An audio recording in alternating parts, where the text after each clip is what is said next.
of a 4 seasons lost. In Austin, I saw, pause, my eyes crawled to a table.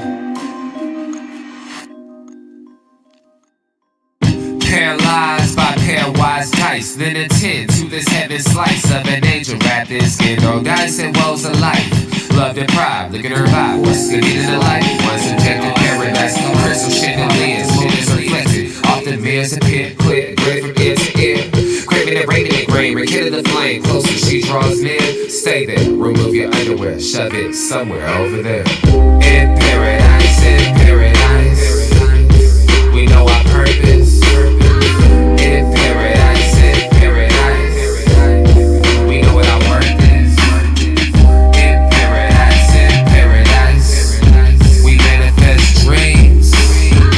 In paradise, truth is what you can see. Boom. Yes, it is. The truth is what you can see. Hello, everybody, and welcome to this edition of the Unpopular Hour. Of course, I'm your host, Matt Clark, and it is Friday, and the Thunder were sitting there waiting on the winner of Game 5. Well, hopefully the Pacers to be the winner of Game 5, but the Knicks had other plans, and let's face it, had the Knicks not give away Game 1, it would be 3-2 Knicks right now. That's what it is. But I will say this, Tom Thibodeau last night did some things that he hasn't done. He went into his bench. His bench was very productive. Same thing like with our coach, Mark Dagnall, and how he's changed the way he's coached in the playoffs, which has allowed us to do this past the Game 1 against the Nuggets, which he gave away. So you got to look at what Thibodeau did, what the Knicks did as a whole, and how they came through and won Game 5, which I figured that the Knicks would win. I did not want them to win. I wanted the Pacers to win, and let's be fair because, not anything against the Knicks, but it was a simple fact that the reason why I wanted that to happen was because the winner if the Pacers had won, the NBA season starts June 5th. June 5th, it would have been us against the Pacers. We had 7 days rest. They had 6 days rest. So to me, that's what I was looking at as far as want the Pacers to win. Now, that being said, I think we would have an easier time with the Knicks than I do the Pacers. And I thought the Knicks did some great strategy last night, winning 111-94, not allowing the Pacers to beat them again on their home court, which I didn't think was going to happen. And, this Knicks-Pacers series, to me, when you look at it last night especially, Jalen Brunson's going to do what Jalen Brunson does. And he's starting to figure it out, and that's what smart players do. It's like SGA. When you're doing certain things to him, it takes him a while to figure out what you're doing, and then he adjusts. And that's what great players do. They adjust to what you're doing to them to keep them from getting to their spots or keep them from getting to where they need to get to create offense. That's what they do, or to generate offense for their players, their teammates. So that's what SGA does. That's what Brunson did last night. Now, the flip side of that, you can see what the Knicks did to Halliburton. Halliburton was not – what do you have, another game where he did not score 10 points? Now, people call him overrated. I still think that's a joke. That's ridiculous to me. He's not overrated. That's pathetic. But that being said, remember what we talked about. That was 97 players out of 400, over 400. That was 97. So that's not a reflection of one of those. 17 or 19 are the ones that said he was overrated out of 400. Come on. What Halliburton is Halliburton when Halliburton is scoring. Now he's a true point guard. He's like an Isaiah Thomas or a Magic Johnson. They can score, but their main thing is to facilitate, to set their other players up, to get everybody else in the groove. And then if they need to close the door, they can. If they need to score, they can. But that being said, Halliburton has to score because when he doesn't score, it makes it a lot more difficult for his opposing teams because his players, because the opposing team can then say, okay, we got him locked. Let's go ahead and do this over here with these other guys. Let's make it harder for them to make a layup. Make it harder for them to get an open jump shot. Make it harder for them to hit a contested shot, whether it's a mid-range or a three. And that's what they did last night. And plus at MSG, it's hard to get a W. It's not an easy thing. And you got to appreciate what they did last night to send it to Game 6 because let's face it, Game 7 anything can happen. And remember last year they went to a Game 7 in Madison Square Garden. Now OG was hurt. Brunson went out and broke his hand, I believe, or something like that in Game 7. So let's put everything in context. And the Knicks are 8-2 on the road, which means that even if they do beat Indiana on Saturday, that does not mean that they're going to win Game 7, right? That's what that means. Because of the simple fact they're better on the road. Now, I don't know if the Knicks are going to be able to beat them on the road on tomorrow night. My doubt antennas are through the roof. I don't know if they're going to be able to beat them. I think Indiana's going to be insane. I think it's going to be crazy. I think Halliburton, being a smart player that he is, I think he's going to make the adjustments necessary for him to. I think he's going to make the adjustments necessary for him to have a better game and to close them out at home. And let's face it, would you rather close them out at home or on the road? Now, that's a trick question because in the normal sense, you'd like to do it at home in front of your home crowd where you can just do whatever you need to go out and then go home. But is it even more satisfying to do it in their house to celebrate on their home floor? Is it more fun? Is it nicer to celebrate in their spot in front of their fans, even though your fans are watching, like the Thunder fans have the Jumbotron or whatever they have it at the Paycom, where they have 18,000 people at the Paycom. And I'm glad they finally started doing that. That being said, it's just kind of frustrating because, for those of us for the Thunder, for example, who have been going for 17 years, who went to the first playoff games, who watched us lose Game 5 at home to the Miami Heat. So those are things that we as fans don't forget. I don't forget that. Neither does the commander. We're sitting right there, and we talked about yesterday when we were at Y&B. We talked about that yesterday. We talked about how when we Game 1, in the first 3 or 4 minutes, we knew, oh man, we're gonna win this game. Within the first 5 minutes, probably. We said, oh, we're going to win this game, and the people around us looking at us like, what are y'all talking about? Miami's shooting jump shots. D-Wade is not being aggressive. LeBron is not being aggressive. That flip side said Game 2, we sat there and went, oh, shit, we're in trouble because they were going downhill the whole game, and, of course, they won and then went ahead and won the series. So back to the question is, was it more satisfying? And like I said, it's kind of a trick question because us as Thunder fans, we would love for the Thunder to win in Game 5. I'd hate a Game 7. I'd be off it'd be insane in Game 7. But as Thunder fans, we want to sit there and we want to go Game 5 and be able to close it out. Because for me and for like the commander or whatever, after 17 years of frustration, after 17 years of futility, after 17 years of watching us get there, and then fall down, and then almost get there 3 years later and fall down when we had more of a veteran team. That was hard. And then go into the dumps when it was just like he and I talked about the other day, or I talked about it. I didn't talk to him about it. But, when we talked before, back when we were losing, we're like, how many games had only been he and I? He had 6 seats. How many games was it just me and him? Just me and him. Couldn't get people to go to the games. And now these Thunder fans, I want to go. Where the hell were you 4 years ago when we couldn't get none of you ass to show up, couldn't give away tickets? Because none of y'all were into, I don't know who's going to. And now all of a sudden y'all ass want to be bandwagoners, and here you go. Now all of a sudden you're there. Now, for those of the 18,000 fans, for those 8,000 or 9,000 of us that were there when we won 20 games, when we saw what the Thunder did, okay? Those of us, we would love to be able to appreciate you winning at home in front of us in Game 5, or if it's a Game 7, that's fine. We would appreciate that, doing it in front of us, getting our first chip here after going through everything we went through in the 17 years. And those of us who've been to the games, those of us who went through the turmoil, and like the commander and I, many times he and I sat there and looked at each other and shook our heads like, what the hell is going on? But I posted a thing about SGA the other day or yesterday, talking about how when he signed his extension in 22, he said, I saw the vision. I knew we weren't going to lose for long. And that's exactly what happened. The next year, what? What happened?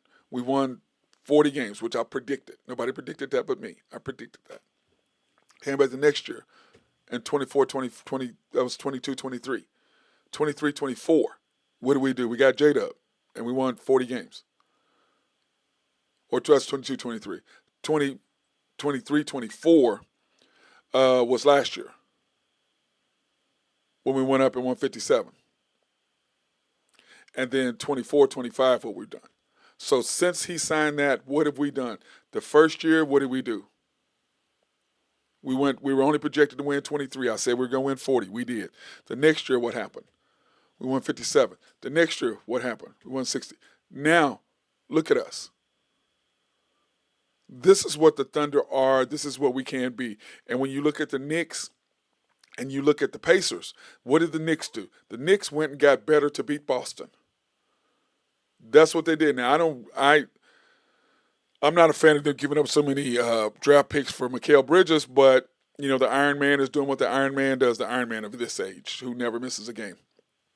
Doing what he does, okay? That's impressive. But they still need another guy.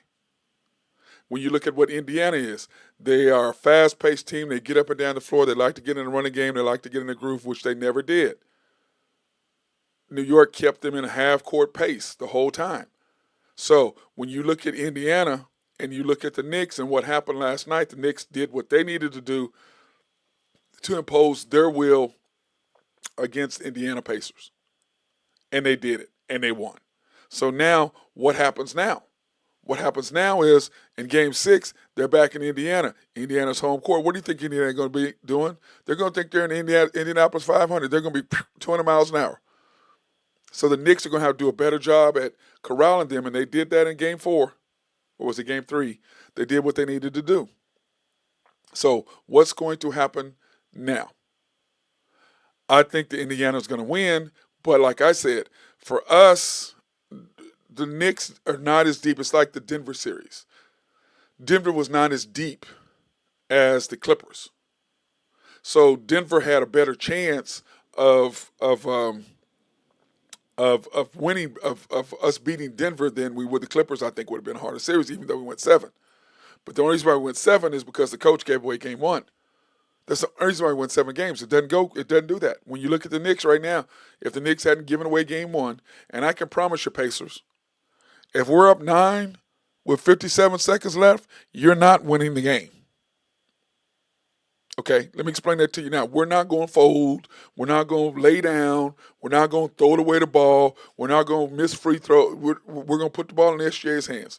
What is the secret sauce for the Thunder? We play great physical defense, and SGA puts you away.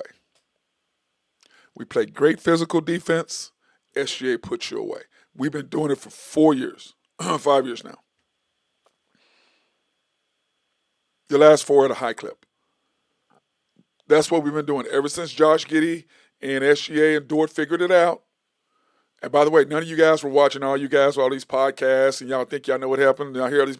Shut the hell up. You weren't watching the Thunder back in the day. You only watching the Thunder now because the Thunder are winning, and people are interested. So all you people are now trying to be Thunder fans. Y'all don't know what the hell you're talking about. You didn't watch us. You don't know what we've been doing.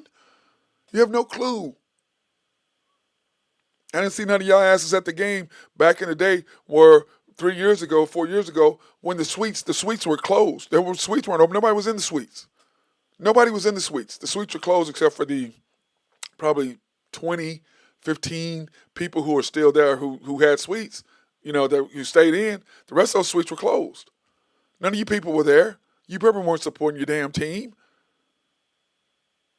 We could walk around, park, wherever. There was you get in and out of the parking lot. Because none of you people were there, and it was so frustrating for people like me to sit there and say, where the hell are you guys at? Do you not see the vision? And I had so many people, like when Nathan Taylor came on, he didn't even know who the players on the Thunder were. Well, he found it. Once he started doing the show, he started watching, and he realized and found out who they were. But I knew who they were because I'm sitting there watching the games. I'm watching them on TV. I'm taking notes. I'm at the games. Every home game. I think that year that we won 20 games, I think that we out of 41 home games, I bet you we went to the more that we ever went any time than when we were winning. Because when we were winning back in the day, I want to say the Commander and I probably out of 41 games, we may have averaged 25 to 30 maybe, probably 25, 27-ish, because we were killing everybody. And back then, you killed everybody, you just got drunk at the bar because the games were out of play. Then all of a sudden, when you start losing, then you want to beat our support because we know ain't nobody there. We know ain't nobody there. Nobody's there. It's like, dude, we have an NBA franchise. We're one of 30 teams. Get your ass at the game and support our team. We'll be fine. We have one of the best GMs, if not the best GM, in Sam Presti in the league. Do I agree with everything he does? No. Hell no, I don't. Why would I do that? I don't agree with what anybody does all the time. Do you agree with what everybody does all the time? If you do, you're an idiot. You have to disagree with people from time to time. That's a must. This is America. It's okay to voice your opinion. It's okay to have a disagreement. Now, it's not okay to be belligerent, and it's not okay to be demeaning. None of that stuff. That stuff is, racist, all that stuff that's not okay. But it's okay to be separate. It's okay to have a different opinion. It's okay to express yourself. All those things are great. And that was my frustration with those times when the team everything was lean. And it's now we laugh about it because everybody wants to go to the game, all of the games now. Well, where the hell were you 4 years ago? We couldn't get you to go. Now all of a sudden you want to go? F you now. The hell with you now. You didn't want to go before. Now all of a sudden you want to go so you can be seen and take pictures and all that nonsense. Come on. You ain't a real fan. Real fans are there when the team is down, when we were getting our butts kicked. That's when we were there. And I remember the Commander and I would talk about it all the time how these players, because Shea now knows, Dort now knows, Josh Giddey he knows now, but he kind of found out a little bit. But J-Dub and them now know. But back then, SGA and Dort, when we were getting our butts kicked, they didn't understand how we were the loudest arena in the NBA, that it was a home court advantage having a place here. The fans were fanatically crazy. They had no idea. And Randy and I were laughing, the Commander and I were laughing. We're like, man, these guys, we have some games where the games are back and forth, and, it's 8,000, 9,000, maybe 10.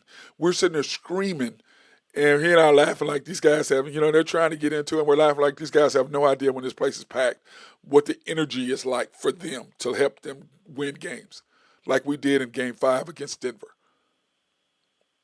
Okay? They had no idea, and he and I were laughing. They're like, well, one day we're going to get there. And he and I could see the growth of this team. And it's frustrating to me now because I'm like, all these people are coming on talking about they know the Thunder. Y'all don't know shit about the Thunder. You weren't there. You don't know how we've grown. You don't see what we've done, the different changes that Sam Presti's made and that Dagnall has grown. You guys don't see that. Not at all. Because you sit there, I was listening to somebody today talk about, J-Dub this, J-Dub that. And I said, listen, we're not going to win without J-Dub playing good. But we can win without him playing good if Chet steps up, if Dort steps up. Because in Game 5, pretty sure it was Dort and SGA. J-Dub wasn't nowhere to be found. So we're more than SGA, and but we need J-Dub 100%. It's crazy if you think we don't need J-Dub. That's an idiotic statement for anybody to make, including me. But the person that we need more than anything is SGA to be aggressive, SGA to be knocking down shots. Because once he does, if it's the Knicks, they're in trouble. If it's the Pacers, they're in trouble. And when you watch this game last night between these two, you look at the Knicks and the way the Knicks play half-court offense, and everybody tells us we struggle in half-court offense. No, we don't. We got the mid-range master. The mid-range merchant. Let's call him that. We don't call him a merchant. The mid-range merchant. We knock down shots when we have to. And I disagree with some of these guys. I was listening to that. I said, you guys don't watch us. You watch us 30 times, 20 times. You have no idea what the hell you're talking about. And there's the reason why I say that. Because when you win games in the playoffs, and we have done that, how have we won it? How have we won the games? We've won the games at the end of the games in half court offense. So we can play half court offense, but where we primarily win games is of defensive turnovers.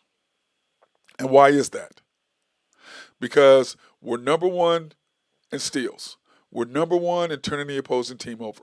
We're number one in stopping the opposing team to score in transitional offense. And I think Indiana is number two. I think I heard that last night. They're number two in transitional basket stopping. We're number one in deflections, which means getting your hands on the ball. We're number one in holding opponents to field goal percentage. We're number one in holding opponents to the lowest 3-point percentage. We're number one. We're number three in giving up the most points in the game. These are all things we're number one in. We're number one in points in the paint. Pips, my favorite stat. Everybody knows that Pips, points in the paint. We're number one in that. These are things we are number one at in the league. So if you want to go half court, which is what the Knicks do, we're more than capable of doing that. Because why? Because our defense forces you to turn the ball over. And the Knicks have a history of having they'll go 4 or 5 possessions where they'll do something stupid and turn the ball over. Well, 4 or 5 possessions to get the Thunder equals 8 to 12 point lead, 8 to 12 point run. And what have the Thunder done? We go on 17-2 runs, 14-1 runs, 20-5 runs, 12-0 runs, and it either gets us back in the game or it puts the game away. Because I can promise you, in the last 2 minutes, if we're up 14, 12 to 14, the game's over. If we're up 10, you might have a little glimmer of hope. But if we're up double digits, 12 to 14, in the last 2 minutes, this game's you're not beating us. Why? Because we have the half court master, the half court merchant, the mid-range merchant. He's going to come down and do what he does to score. And if you'll notice, if we haven't scored after 2 or 3 possessions, what does he do? He comes and gets a bucket. If we haven't scored in 2 or 3 possessions where he's passing the ball and we're shooting threes, SJ will go get a bucket. He'll take somebody and he'll get to the elbow, to the right. He'll take you down to the baseline and give you the shoulder in step back, or he'll give you the fadeaway step back, or the fadeaway. That's what he's going to give you. He's going to give you the mid-range at the elbow. He's going to give you a fadeaway right around between the elbow and the baseline on the right-hand side. He's going to give you the turnaround fadeaway on the from the baseline or the wing on the left-hand side, or he's going to give you the bump where he comes in and bumps you and steps back. That's what he's giving you. He's giving you one of those shots, and he is going to get to his spot, and he's going to stop the bleeding. That's the difference between the Thunder before and the Thunder now. And it's so funny is all these people at the beginning of the year talking about the Thunder young, and then throughout the year, Draymond talking about nobody respects the Thunder because they're doing all this bro love and all this stuff. You're not serious and all that. You in Cancun right now, right? Watching the games, right? Draymond, you in Cancun, right? Oh, just checking. Anyway, that's what the Thunder do. Now, I wasn't a fan of all the college camaraderie BS. I wasn't a fan of that either.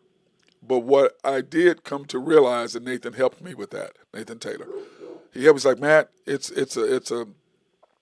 just a bonding of them. And by the way, J-Dub is the one that started that. SJ said that. Of them coming together as a group at the end, all being around each other. Now what do colleges do? The same thing. What are high schools doing? The same thing. It's a trend because it's about the closeness of this group. So if the Knicks want to play a half-court offense, we can play a half-court offense. We can do that really easily. But when the Knicks turn the ball over and we go up 12, we go on a 10-0 run or 12-2 run or 14-3 run or 17-2 run or 20-4, 20-5 run, game's over. They don't have the firepower to come back and recover. Now, Indiana pretty much takes care of the basketball. But that being said, if you want to run up and down the court, we can run up and down the court. You want to play fast pace? We can play fast pace. Remember, we averaged beating you by, 12, 13 points this year in the 2 games we played. Why? You want to run up and down the court? We can run up and down the court. But we don't give you transitional baskets, which is what you count on off your defense. That's the difference. When you look at the teams and you look at the matchups and you look at what they do and what we do, we can do that. But then what do they also do? They also have those games where they're going to do those 4 or 5 turnovers, which leads us off to 10-0 runs, 12-2 runs, 14-3 runs, 17-2 runs, 24-5, 20-4 runs, 20-5 runs, and the game's over. Or it gets us back in the game to close the door on you, because at the end of the game, what's going to happen? We're going to play tough defense. We're going to make it hard for you to score, and SJ is going to close the door either at the free throw line or mid-range, or hit J-Dub for a 3, or hit Chet for a 3, or hit Dort for a 3, or Caruso for a 3. That's what's going to happen. You know it. We know it. And when SJ starts scoring where he scores 3 or 4 times in a row, we know the game's over as players. The opposing team knows the games are over as players. That's what happens. That's what happens. And y'all know it. We know it. Okay? It ain't rocket science here. You play great defense, SGA closes the door. This has been this way for 4 years. Most of y'all weren't watching, but that's exactly what happened. You could see it. And it started 4.5 years ago. Is when it started, before J-Dub got there. Is when it really started, before J-Dub and Chet and J-Will got there. It started then. But y'all weren't watching, because y'all weren't at the damn games. Then when we win, we go from 20 to 40. All of a sudden, everybody's like, oh, this may be good. Thunder may be pretty good. Then we would go from 40 to 57. Oh, everybody's excited. Really? Really?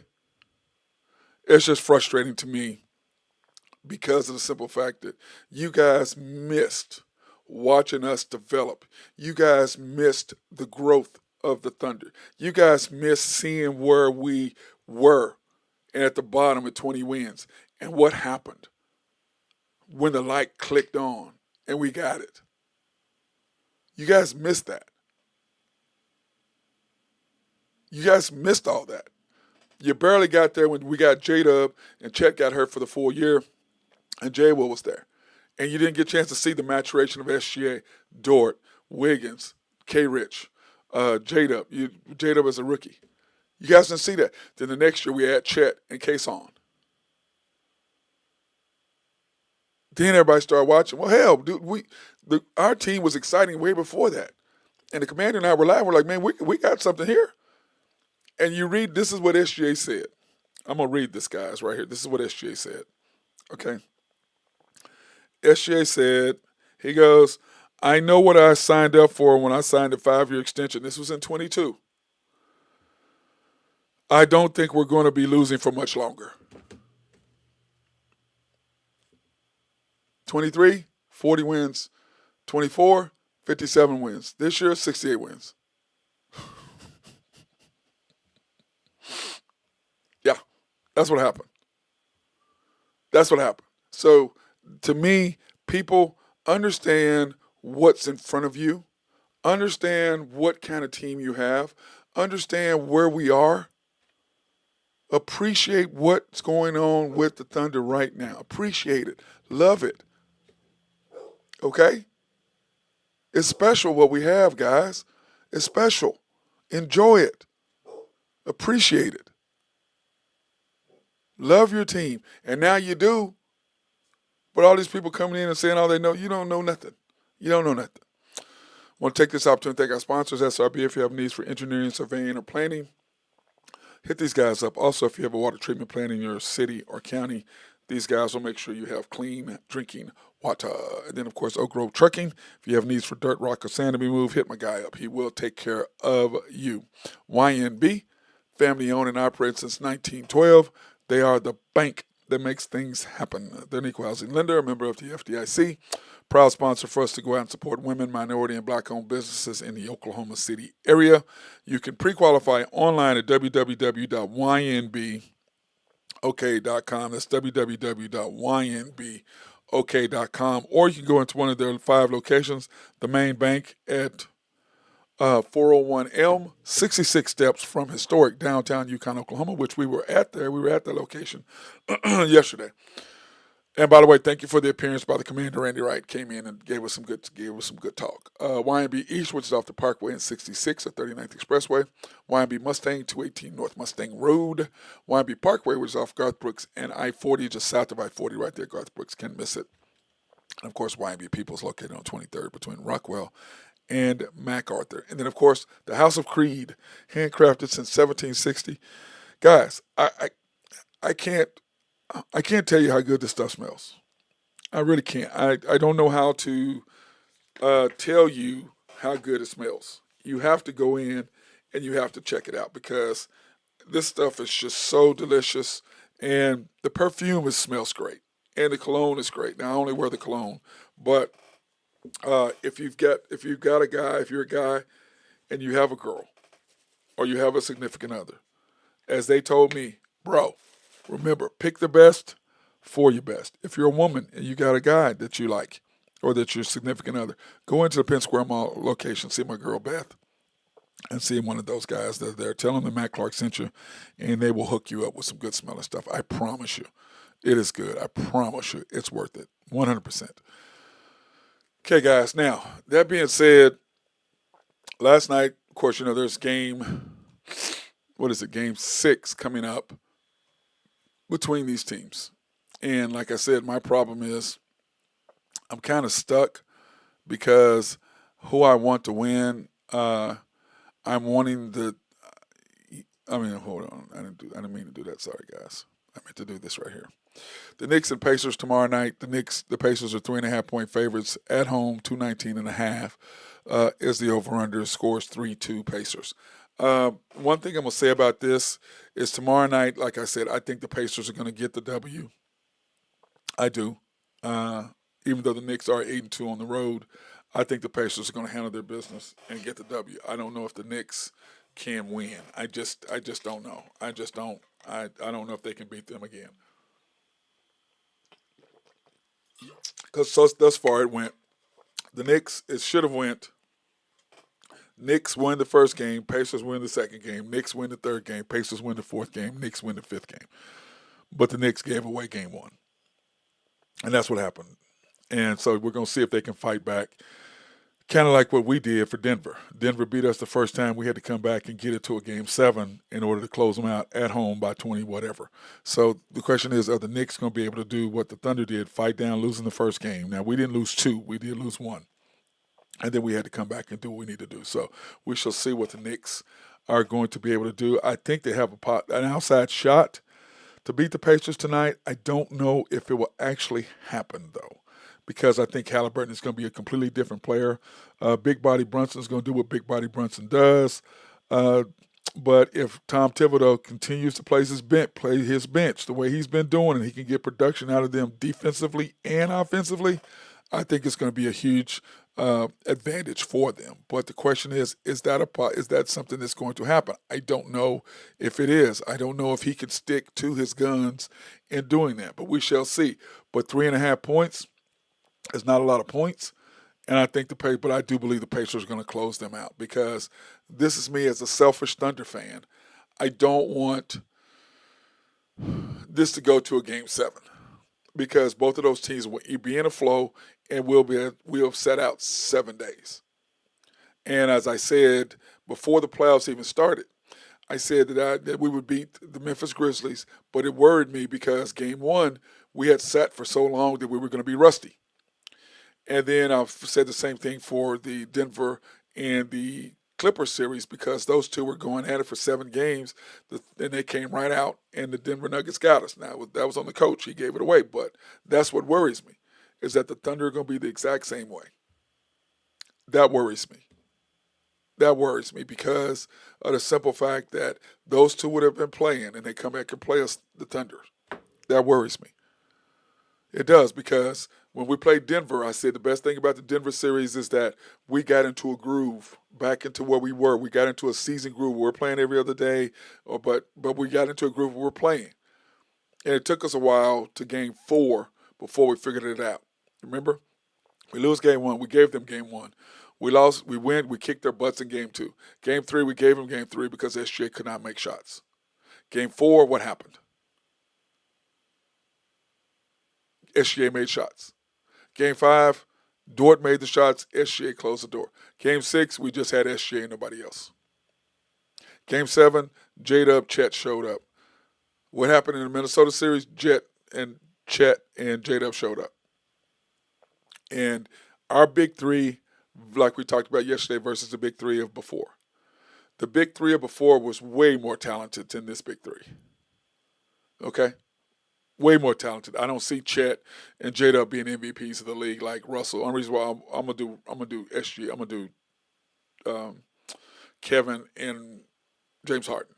Thunder gave Russell Westbrook the MVP. They helped him do that. It's ridiculous. 30, you need 36, 32 or 34 rebounds in the last 2 games, average a triple double, and you get 38. That's ridiculous. That's him being selfish. That's the Thunder helping him do that. So I don't count him. Nobody says the MVP, that was Russell Westbrook. He's the best. He was the MVP that year. No, nobody says that. What everybody says is, yeah, he won the MVP because he had a triple double. Asterisk. The other two earned theirs. So that's how I look at it. Okay? And that's why when I say SGA is the third Thunder MVP, he's really the fourth. He's the fourth Thunder player to win one, but I still say he's the third player. Because Russell's, to me, is an asterisk. The Thunder helped him do that 100% because Sam Presti wanted the Thunder to have triple-double so people would stay in. Is he going to get a triple-double? And they just completely changed the narrative. And that's the thing that I love about us being on national TV. Thunder can't control the narrative anymore. All the crap they were saying, and I was going against, and I got killed because of my narrative. I got murdered because of my narrative. Because I was going against what the Thunder said. And I was right on point. And all the national media did was emphasize and talk about what I said. And I love that because it's like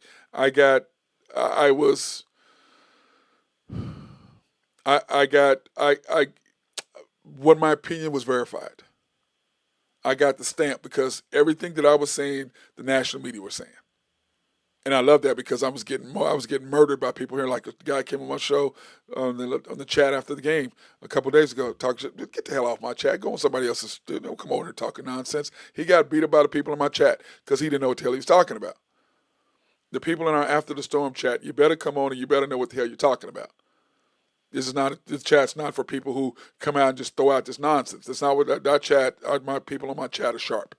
They understand the game. They know what's happening. You can't just come out and say whatever the hell you want. Not on that chat. You better know what you're talking about. You better come out and you got to be on point with those guys because they're not going to let you off the hook. And like they were saying, oh man, don't worry about that. He was trying to bait you. I said, he can't bait me. I know what I said and what I didn't say. I'm not a Mark Dagnall hater. It's not what I am. I'm a guy who's going to hold him accountable. And when he screws up, I'm going to hold him accountable. When he does good, I'm going to give him his flowers. And what has he done this post series? Doing what I'm saying that he needed to do. Isaiah Joe can't play if he doesn't hit the first shot. If he's not on, take him out. He can't. He doesn't help us unless he's knocking down threes. He doesn't help us unless he's knocking down threes. That's the only way he helps us. And I like Isaiah Joe. I'm a fan of his, but these are facts. Everything people talk about him, I'm a hater. I'm not a hater. I'm a guy who throws the facts. This is a show talking about the truth. We're laying the truth out for you. And you got to accept it and say, okay, here's the issues. I'm saying, dude, fix these issues. Because the stuff that I'm talking about is the stuff that the opposing teams already know. You as fans or you as homers and you people that are football people and don't understand basketball, y'all don't get it.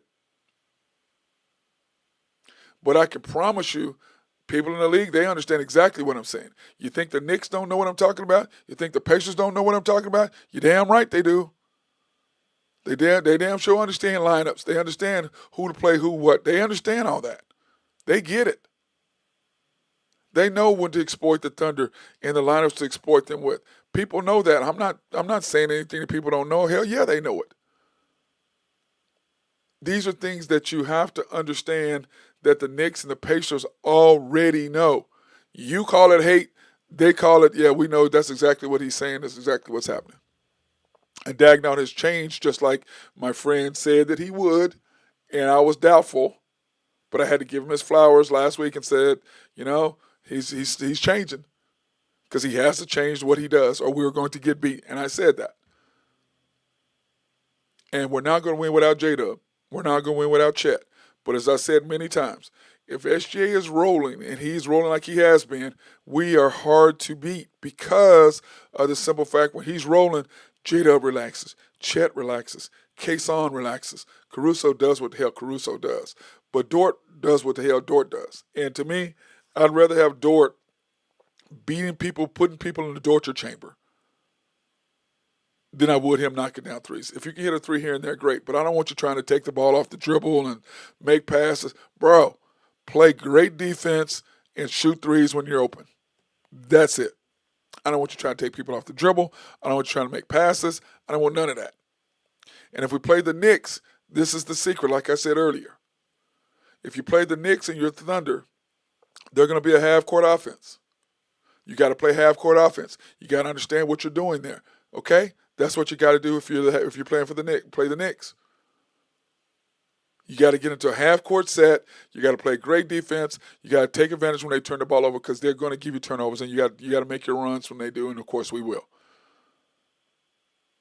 If you're playing the Pacers, what you got to worry about is controlling Halliburton and not letting everybody else get into the flow. Now, if they're going to play fast pace, we can play fast. We can play fast paced. But we can also slow the ball down. But I can tell all the Indiana Pacers fans, we're not the Bucks, and we're not the Cleveland Cavaliers. We're not going to blow leads. And the difference between Bucks and the Cavaliers is we have SGA to close the door. He's not going to do what those Donovan Mitchell did. He's not that. But once again, I believe Ant-Man is the fifth guy on the first team. I believe it's SGA, Giannis, Jokic, Jason Tatum, and Ant-Man.